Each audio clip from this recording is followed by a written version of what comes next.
Monday, 19 January 1863. I went into the city today, though Miss Penny and the other nurses pitched a royal fit and threatened to have their doctors order me to stay. They could get Dr. Marston to do it, and since they still haven't processed my discharge from the army, I'd be obliged to obey him. But I left before they could find him. Miss Penny nearly cursed me as I struggled into the carriage with these confounded crutches.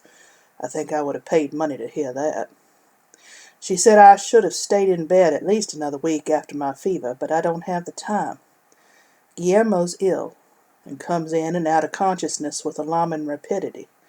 I want to get his letter finished so he can sign it himself or his mother, in the event it is his last signature. It might not be legible, but at least it would be his own. This dictionary in the hospital's possession is woefully inadequate for my purposes, so I hoped to find a more suitable volume in the city's library. I was unsuccessful on all accounts. When we arrived at the library, I found that getting out of the carriage was infinitely more difficult than getting in. The driver ultimately gave up waiting for me, descended from the box, and proceeded to lift me out of the carriage. I have not been lifted since I was 5 years old. I next attempted the steps of the library, but with the freeze from yesterday I could get no traction with the crutches. 2 men passing by with their wives left the lady's arms and balanced me on either side as we ascended together. Once inside the library, I told the assistant that I wanted a book on Italian. Instead of waiting for me to clarify what kind of Italian book I needed, he rushed off to bring me a stack on Italian culture, cooking, geography, even a treatise on the Roman Church, but only one dictionary of the language. I should have known it would be a copy of the same one that was back at the hospital. 2 weeks after the funeral, when all but a few patches of snow had melted and saturated the ground, and debate started up over whether there'd be an early spring or one more good snow, John DePriest came back to Newkirk. People said that when he stepped off the stage in front of Brighton's livery, they needed a second or even third glance to know him. He had stood in the street for a while, looking over the buildings of the town like it had changed beyond recognition, like he was wondering if he had gotten off at the wrong stop. Then he'd run his hand through his hair, which many people thought had a good deal of gray in it, while others said it was just the blonde showing better in the early spring sun, and he'd walked into Brighton's without a word to anyone on the sidewalks. Mr. Brighton said later that day he'd never seen a man look so stretched out I thought I could see through him. John had not inquired after the family, nor said anything other than he was there for his horse. He paid, and then he rode to the cottage beside his office. Sam Etheridge saw him through the window while he doled out sugar for Oscar Carey, and opened the glass to hail him, but John gave no response. He dismounted long enough to throw his valise inside the door, and then he turned the tall bay toward Oakshade. In the parlor, Annalee was the first to see him riding up the drive, and she followed him silently with her eyes until he turned off the path and through the orchard toward the clearing in the woods. Only then did she inform her parents that John had come home. Papa closed his book and stood as though he had been expecting the announcement, like John was on time for some appointment. He looked between his wife and his daughter, finally directing his speech to Annalee. "Send him to my study," he said, before moving toward the door. "Nathan," Mama stood to stop him. "Mind your temper."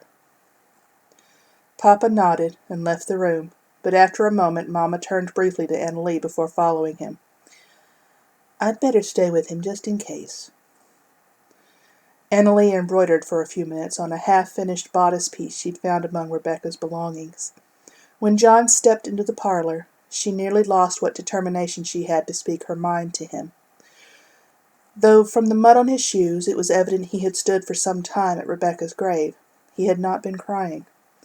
Instead, he had the same emptiness in his eyes, the same defeat and exhaustion that Annalee herself had known these many days. "Where's your father?" he asked. "In his study," she answered. "But don't go to him yet. Give him a few moments to collect himself." He stood in the doorway, looking uncertain, and Annalee realized he had worn that same look for so long she couldn't remember him without it.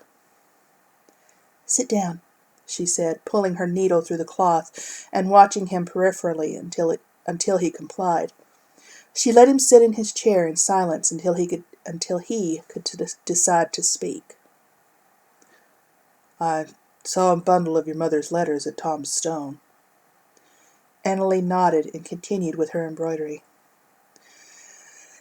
"Yes, Mama finally delivered them the day of the funeral. She stood by Tom for such a long time, cold as it was. But the very next day she started another letter." "Did Lucy behave?" "Well enough for Lucy. She threw snowballs at a tree during the prayer and squealed every time she hit her mark. She won't understand for a while." John didn't attempt another question, so Annalee took her turn. "When did you receive our telegram?" "Directly after you sent it." She swallowed, but didn't take her eyes off the bodice piece. "And why didn't you come?" John didn't answer immediately, but Annalee didn't think her voice would allow her to repeat herself. "I couldn't," he finally said. Annalee finally looked up from her work and stared at him, but she could no more direct any angry reply to him than she could to a lost child. "I found work to do," he said. "Anything at all. I swept the porches incessantly." He closed his eyes. "I can saw a man's arm off and sew him up in 10 minutes. I've even taken a ramrod out of a man's eye, and saved the eye too, but I couldn't do this. You can be angry or hate me, but I'm sorry. I couldn't come." "I am angry," she said. "Irrationally so, I suppose, since you are really no different than I. You became my brother when you married her, and I can't hate you for anything. You haven't wronged me, and the one you did wrong is past forgiving you. She did so in a note Papa's going to give you, and then he's going to ask you to stay on with us, at least until the spring." John met her eyes again in obvious surprise. "You expected him to toss you out on sight, or try to keep Lucy away from you?" she asked. "He considered it. Then Mama reminded him of how she found him after his first wife died. How when she came on as governess he couldn't bear to touch Tom or to see Rebecca because they reminded him of her. How he blamed himself for her death and for not knowing enough to stop it. She asked him if he really wanted to put another man through that." Annalee pricked the needle back to the cloth and caught it on the other side. "I hope you'll take his offer," she said.